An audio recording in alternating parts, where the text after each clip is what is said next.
totola ku nnyukuta za Katonda. Ne kino kyenkibasomese.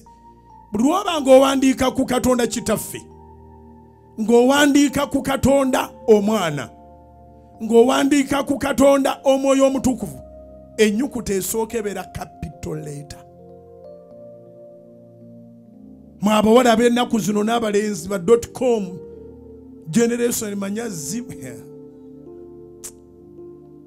generation zonna za Mukama tewaliwo manya na na ki.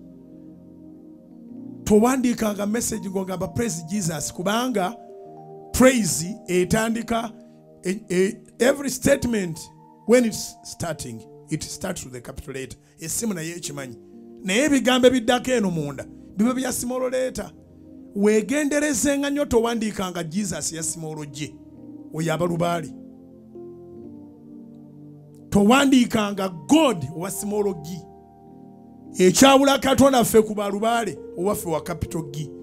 Buli w'omusanga capital G, capital G, capital G, capital G, capital G is our God.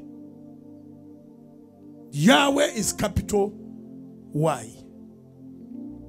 Ate ne wakati era W is capital W. Yahweh. Towandiikanga Holy Spirit ne small h. Holy etandika na capital H. Ate bw'otuuka ku Spirit in the middle of the statement, in the middle of the name, ebeera capital S.